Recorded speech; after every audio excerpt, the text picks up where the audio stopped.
Good morning. Thank you for joining us for today's coffee talk. I am Sean O'Brien, the president of Quick Rate. And as always, I'm pleased to be joined by Steve Huntington. Steve, you want to go ahead and introduce yourself? Yeah, thanks, Sean.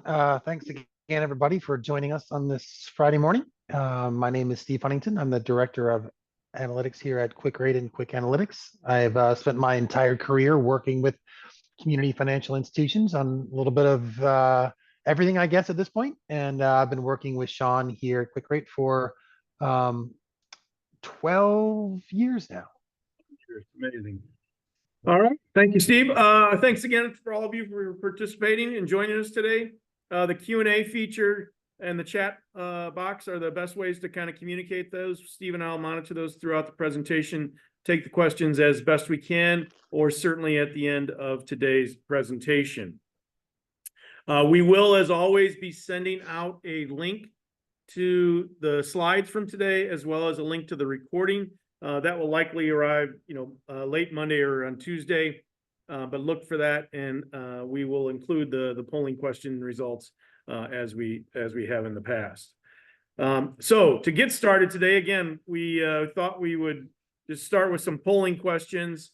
I thought since we're kind of at the first quarter and we're probably all looking at our budgets on a monthly basis, I thought maybe it was just an appropriate time just to kind of check in and see, where we are and, if changes or differences or variances have occurred, kind of what's at the heart of those. So our first question is where, if anywhere, do you see variances to your budget? And so you can answer in multiple instances if you want, but we'll go ahead and just give this a few seconds to go.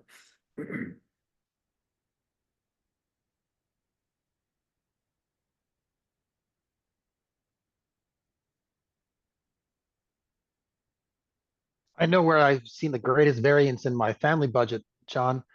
It's definitely been in the non-interest expense area. my my older son's entering high school, and the overhead is going through the roof. I feel your pain.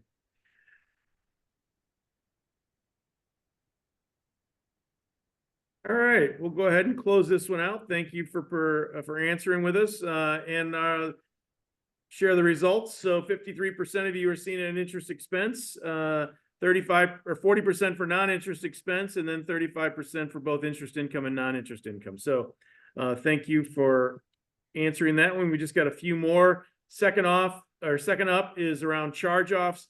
Did you charge off any loans in the first quarter? So I think as we start to see, again, directional changes, it certainly feels like year over year in the first quarter, we started to see past dues rise a bit and charge-offs start to pick up a little bit. And so we've been so benign over the last few years. We thought we'd check in on this one. So, all right. So this one, again, kind of quick results. Let me share these. 95% of you have charged off a loan in the first quarter, and 5% of you didn't. So congrats on that. All right, let me stop sharing that one and go on to question number 3, just around past due loans. Did you or have you seen any increase in your past due loans this quarter? So I suspect probably similar to what we just saw in the last one, but we'll go ahead and give this another 15 or 20 seconds and let everybody answer that one.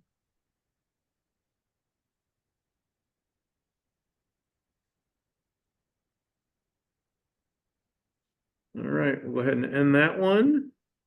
And we'll share them. 67% of you have seen an increase in the past quarter. 33% of you have not. So one final question. Just again, kind of in that first quarter status, after the first quarter, are you on budget, ahead of budget, behind budget?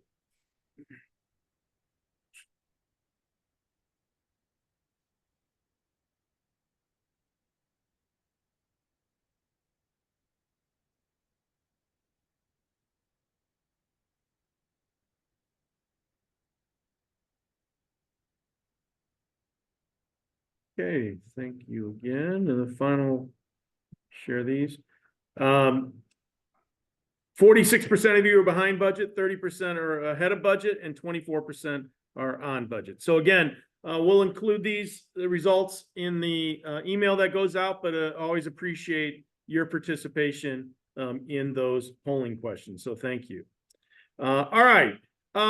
Again, I think, we've been showing this slide each month. Part of the reason is, I think after last year and the last couple of years where, we really made a lot of enhancements and updates to the tool, and reminding, everyone that these are optional, but we are trying to make a point of better and consistently informing you of changes to the tool, if there are any, or any enhancements or possible enhancements that we have.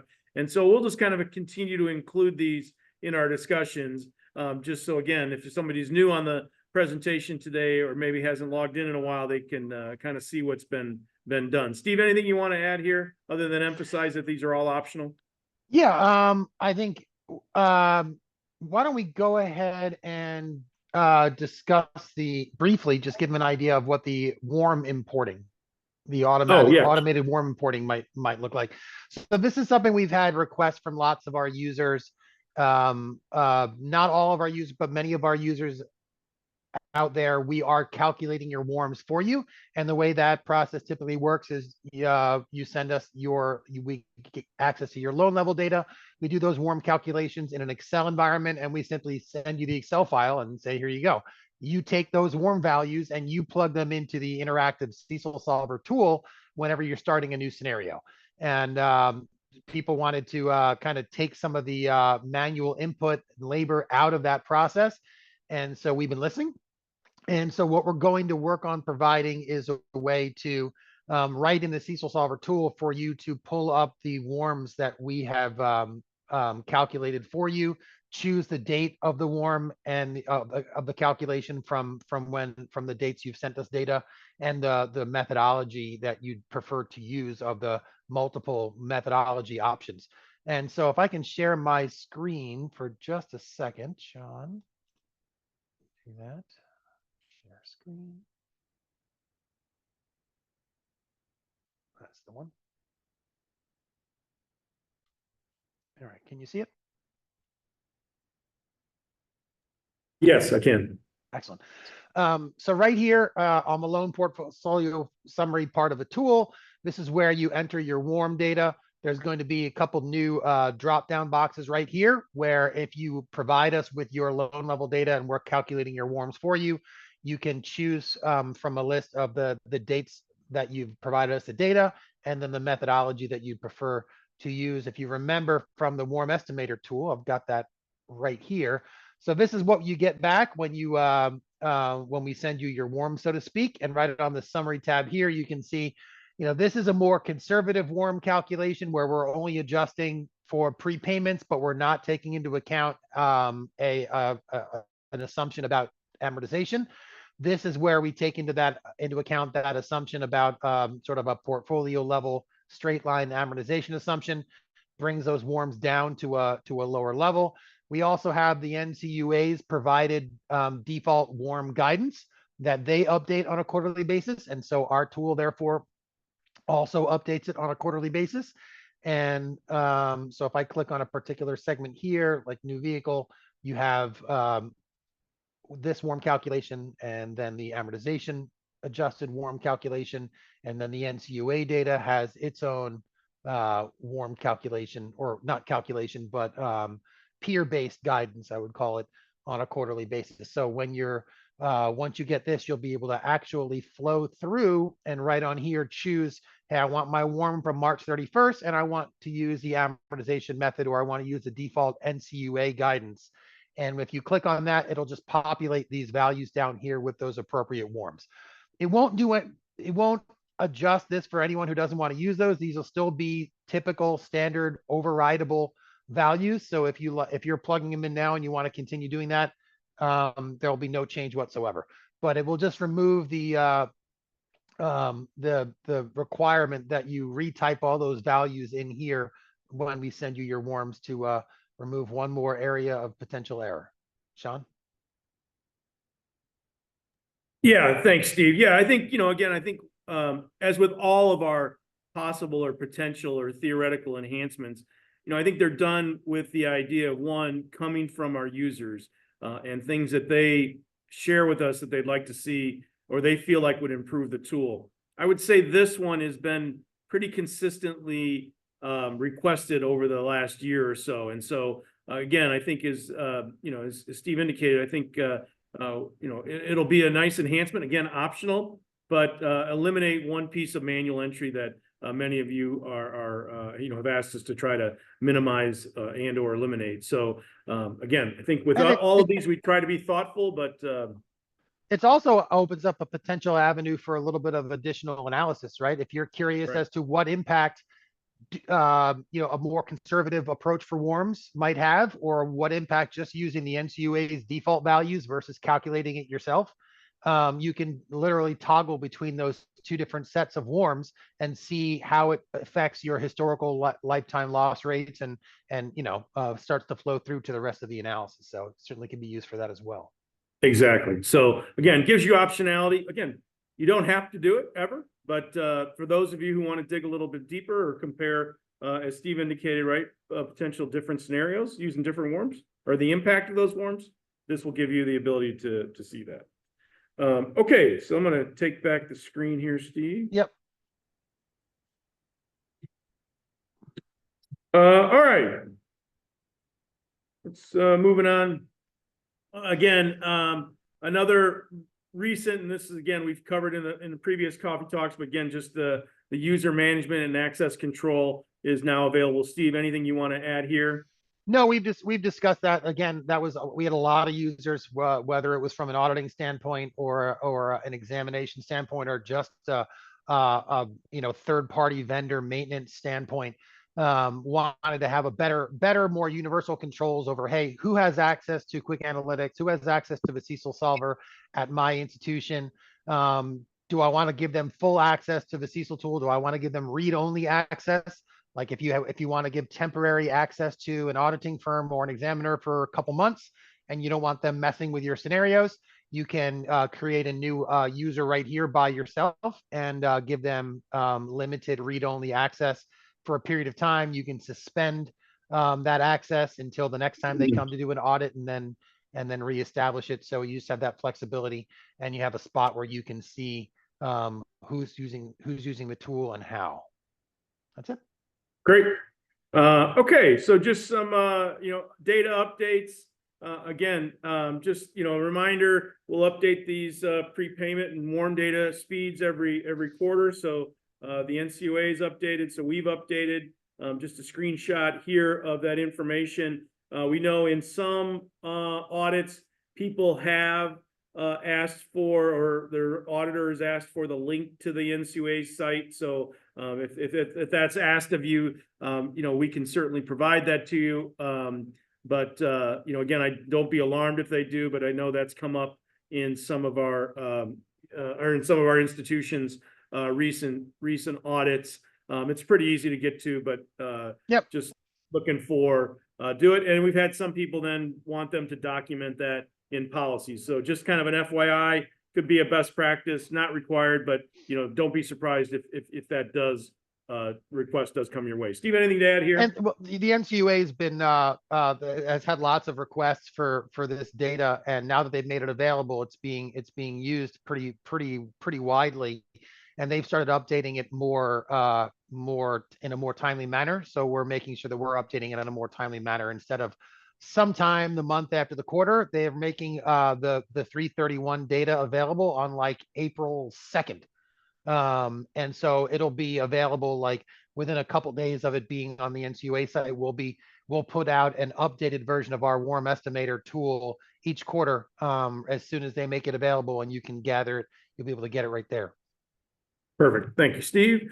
All right, next up. So again, this will get updated here more fully in the first quarter, but from people who filed, again, we thought it'd be helpful, and Steve spent a lot of time on this. Unfortunately, no, it's good data. Fortunately, it's good data, but it did yeah. take him a little bit longer this quarter than we would have liked. But anyway, again, I think data gives us context, right? A lot of times, sometimes we feel like we're swimming alone. This just kind of, we thought would be helpful and to continue to update just how some of these, the warms, the Q factors, and just where general ACLs from our users are and potentially trending. It gives you some sense of directional analysis. But again, Steve, you did all the work on this one, so take it away. Yeah, so this is something we've been previewing for the last couple coffee talks. I know we had screenshots for the for this data on the commercial bank side, but not for credit unions. So this is actually after we aggregate all the scenarios that our users run without any identifying information in it, and for each individual segment for each scenario. And since we have a few hundred credit unions using the tool and running scenarios each quarter, and there's 19 segments of the portfolio. If you do the math, there's over 75,000 segment level user scenarios that we have that we can draw upon to start providing this proprietary information that's not available in the public sphere, right? The NCUA did a great job of providing some segment level warm data for some large group of 100 million and smaller credit unions from around the country. But now, if you were curious about, from all of our hundreds of credit union users, what directions are their warms going? Have they been going over the last few quarters? This is another default value for warms, right? If you haven't calculated your warms in a while, or don't feel like it, or we're not doing it for you, you can look at the NCUA data as a starting point, or you can use our data right here as a starting point, or some combination of the two. So it's a great from a default starting point. It's great to just see those trends. If you see that for all of our other users that warms on new vehicle loans are dropping like a rock. Why is that? And are yours also dropping? And you might consider what that means as far as underwriting and as far as prepayment expectations and everything else is concerned. So it's helpful from that perspective. It's great from a Q factor perspective. This shows what these are median Q factor adjustments by segment over the last few quarters for all of our users. So it gives you an idea, and it helps you justify if you're making a certain Q factor adjustment. It's all about points for paper, right? It's less important to the average examiner how much you're adjusting it by, and more important, why you're doing it, whatever that number might be. And so this gives you just further ammunition, so to speak, for what your peers are doing in an area that typically doesn't have anything publicly available for you to draw upon. So it's just another way that we can help provide you with something if it's useful. And then you also get to see the actual ACL trends by segment. This is something I don't think anyone had ever seen before, at least not with a large segment of the industry. The larger commercial banks that are over $1 billion in assets have to disaggregate their reserve on their call report now, not for every loan segment, but for a handful of segments.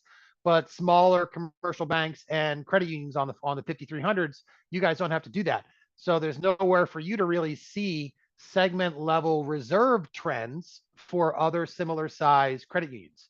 Well, now there is. So this should be really helpful in giving you a directional sense of where reserves are headed, not just at the aggregate level, but at the segment level. And you can toggle to the next screen for a second if people are wondering where all the commercial loans are. On the next slide. Next slide is the same thing, just for all the commercial segments. And now that you guys have 19 completely discrete segments on the call report for loans, right? And their reserves and their losses, that you can draw upon that. And we have those little trend lines there just to give you an idea of what direction they've been headed. John? Yeah, thanks. I'll leave this slide up a little more. It didn't move my That's all right. I'm unable to perform the duty of moving the mouse today. But again, I think as Steve said, right, I think I'm a big believer, as we've talked plenty of times in these talks, about just directional analysis, right? And trying to see if things are changing. And while we're always sensitive to what's happening most in our own backyard. I do think it is always helpful, even if we don't, respond or react to it, just to see what other credit unions are doing. So as Steve said, as it relates to WARMs, or as it relates to Q factors, or just generally where reserves are, I think this is a starting point for us, as it is with all data, right? You get a little, and then you want some more. And I think, I think as we start to live with this a little bit and digest it, I suspect many of you will ask us, can we do something more? I know we'll be asking ourselves, what else can we provide to you around this data?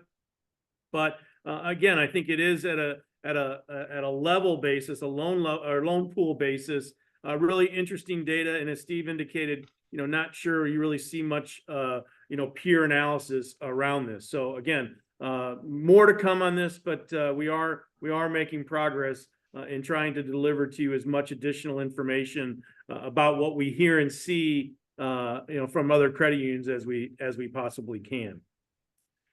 And so, Steve, I think this is probably a little bit of how the sausage is made, but if you want to just talk a little bit about this as well. Yeah. So we wanted to provide just some, in addition to what we are seeing from all the scenarios that our users are running and what we're seeing from the NCUA and their data, we wanted to give you a little window into some of those trends and show you how you can do some of this yourself if you're interested in taking a rider and trying out our Excel add-in tool. Our Excel add-in tool, I know I've mentioned it a few times in the past, is an additional tool that that you can subscribe to on our platform that just gives you access to, when I say everything, I truly mean everything.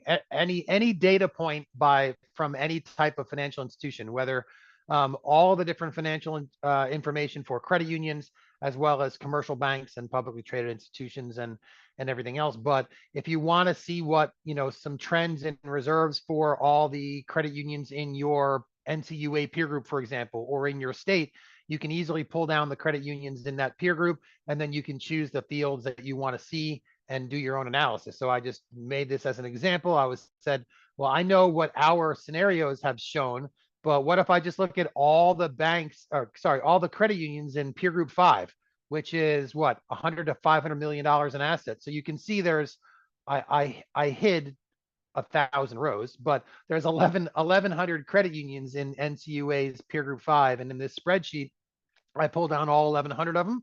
And then I just pulled up the reserve to loans ratio over the last 8-9 quarters, over the last couple of years, and wanted to see what the 10th percentile, 25th percentile, median, 75th and 90th percentile, and what those trends are looking like. And I was able to do that very quickly using the add-in. And as you can see, we had a big uptick in the first quarter of last year in reserves. No big surprise. That's when CECL hit the fan. And since then, we had a continual, I would say, incremental increase in reserves at all different levels since then. But the early or preliminary data from the first quarter, although keep in mind, not most credit unions still haven't finished filing their call reports yet, but for the 30% or so, 35% that have filed their call reports, I'm getting some early indications that reserve levels, ACL to loans, has kind of flattened out, or might actually slightly dip in the first quarter for the first time since before CECL started, right? They were dipping in late 2020 because everyone was kind of like draining a little bit of reserves in preparation for the big jump in reserves that was happening at the beginning of last year, and we see that borne out in the little trend lines on the right there. But it looks like we may be kind of reaching some sort of a flat point or plateau, at least for NCUA peer group 5, but I believe the other ones show a similar trend. Sean, why don't I pull up I can pull up Excel and show them. Yeah, I mean, and that'd really be interesting. But yeah, go ahead and take it, Steve. I'll give you the screen. Thank you.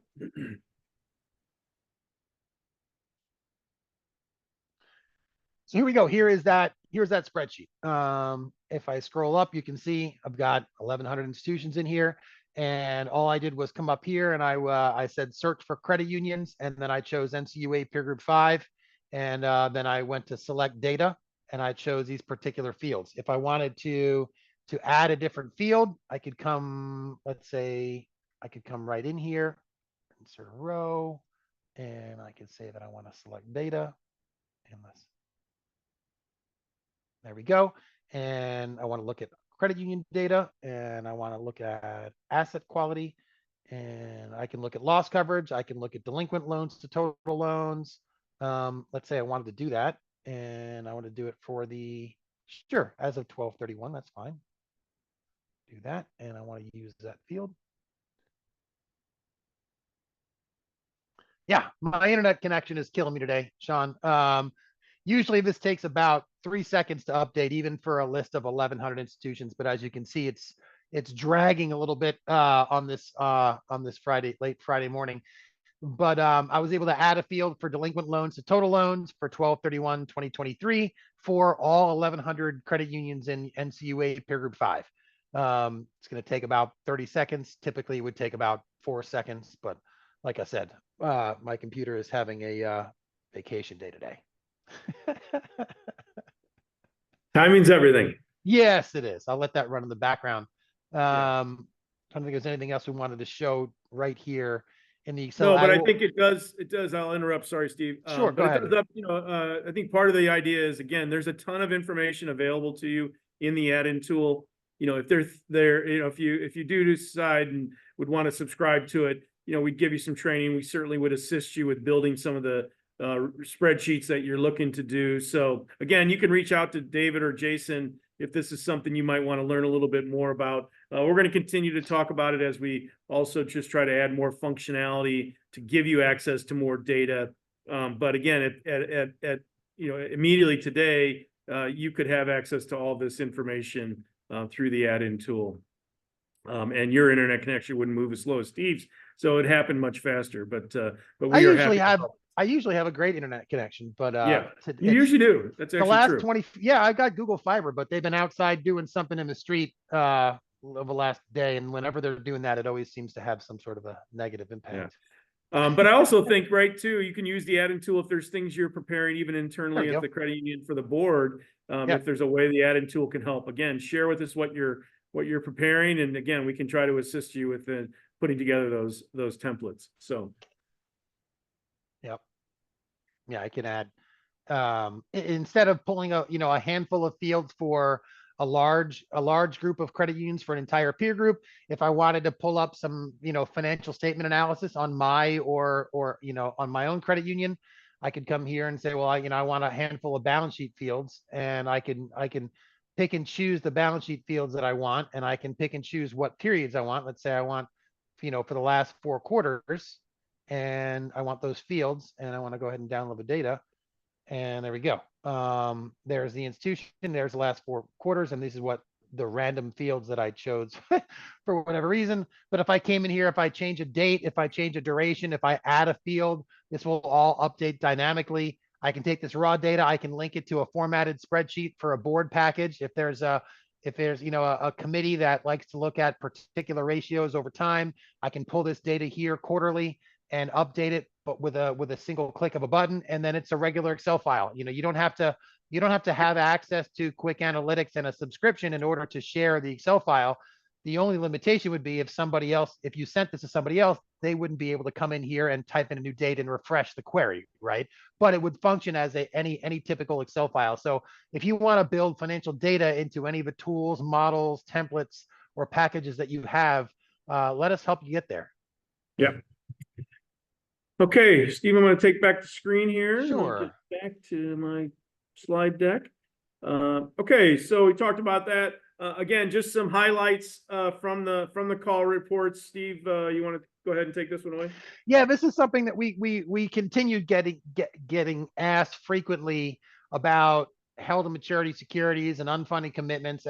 We're all trying to feel our way through what level of expectations there are for the for CECL and for these calculations when it comes to the more esoteric parts of it, right? We all know pretty much how it's flushed out for the loan portfolio, for the funded loan portfolio, but there's a little bit less clear guidance and consistency and a knowledge base when it comes to how to handle the unfunded commitments and held to maturity securities. As you all probably know by this point, we do have a module for the unfunded commitments to help you calculate that, but we get asked frequently, do I have to put anything for the unfunded commitments? I have unfunded commitments that are not unconditionally cancelable. Do I have to calculate some sort of reserve for it? And if I continue plugging in zero, how much flack am I going to get? How do I defend it, et cetera, et cetera? And so we like to just share the data with you to help you in that process. So as of the end of last year, while 78% of credit unions around the country, so what, that's about 4,000 credit unions in the country, reported having some level of unfunded commitments, only 10% of the credit unions in the United States reported any ACL on that unfunded commitment on their call, on the call report, meaning that 88% of credit unions with unfunded commitments are still reporting zero ACL for them. And so whether you're using our tool and just not taking advantage of the unfunded commitments module, or just haven't gotten any negative feedback for just not having really identified that or looked at it in the past, it's a new item on your call report. The commercial banks have had to deal with this for a while. It's been on their call report historically, but this line item on the liability side of your balance sheet was not on your call report at all until the beginning of last year. And so it's new for many people. It's new for your examiners. It's new for your auditors. And so a lot of people, most credit unions still have not addressed it at all yet, or have addressed it and just decided that they're comfortable not setting aside a reserve and have not gotten too much flack for it. So I found that interesting, Sean. Yeah. I mean, again, I suspect, right, since there was really no prescription to this when CECL was introduced, as Steve said, it is new. I think most auditors and regulators are just taking a wait and see approach. But if the banking industry is any indicator, that number is half of what the credit union number is in terms of having zero. And part of it is it's been on a steady decline because as banks have been going through audits, regulators and auditors have suggested they put something in there. Will that trend follow on the credit union side? I don't know, but it's worth noting that that's what the trend has been on the bank side. We'll see what happens on the credit union side.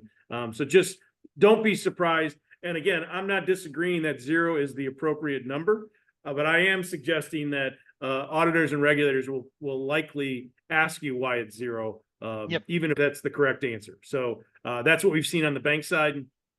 Again, many of them have been able to keep zero, but others have, have been, I don't want to say forced, but they've been questioned into essentially putting something in there. We'll see if that happens. Some institutions just, and historically, especially on the credit union side, a lot of institutions have just been building that into the funded loan portfolio reserve, which is technically speaking, FASB doesn't want you doing that anymore. That's why they put this new line item on there.